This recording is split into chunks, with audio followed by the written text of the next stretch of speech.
Nerede dapençinin palet şey verip kökemaydigan nakşını etken. Ha keline buna qarab bana ne bu? Bu Mozni xonima bu qarab bakmaydigan. Bu yap mındak bana ne bu ticaret degan mındak bu qo'llab. Hey! Ay keline qondoq bu qavat etganda Recep adaş. cho'ng bir yer tursa san toshliq nim basanma ey. İşten qo'ng qisib qolganda yalar yurayotgansan bana baydigan. Qala ahvoling yaxshimi? Yaxshi ha. Hey. Uxatsin kim namandigan yana. Hey, zikr sodan yaxshi ha. Sodan bo'latdi, endi yaxshi deylikmi? Emas, ilohim. Qara uzumdan yangi gap satdiga. Üzümden akeldim, her xil üzümden qilyapti meni, ma. Hey, Recep adaş, bunda. Ha. Azroq pul berib. Nima? Utilgan Voy, yaxshi. senga mushtaqda otni qon berib tursan, berib turman ki ilohim, pul berib turamayman. Manga ay ko'zim sat ko'ranmay. Ya bu bundaq omoqning bari va deydi. Ben senden nima oldim dadaqa? Nima oldim? Voy, 8-oyda 10 soat o'lizim berdi, bu ama. 10 soat o'l üzümünga mushtaqda kayga qancha bo'ldi? U tuqqanim keldi, bir sonda qora üzüm deb mangsa, bu tuqqanim keldi, bu yeşil üzüm deb.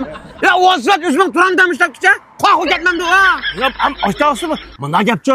Yaman not so'rdim tayoq qoldi. Voy, men sizlarning sorunni ko'rdim ilohim. Nerede dapençinin palet şey verip kökemaydigan nakşını etken. Bana aytib ko'zim sat ko'ranmay. Qir do'kon yig'isa, menga 200 pul berib tursa, sen atla borma. Pacha ichilib kirimiz ay deb qo'rqasan maydaga. Voy, sizlarni ichimliklarnim ko'rdi. Kancan shuni yoqib ichib bu bir sorun emas. Ya bundaq ranglik. Bundaq so'rin. Voy, shu ranglik sorunlarda shu pijonning rangi bor ekan. Qizlarning rangi yo'q ayada adam. Hey. Ha, mushni yaparmiz, mushni ishkashgan borimiz ayga. Ma jarbolnikimi? Ha? Ma jarbolniki qo'ygurash. Ma ko'lasinchi.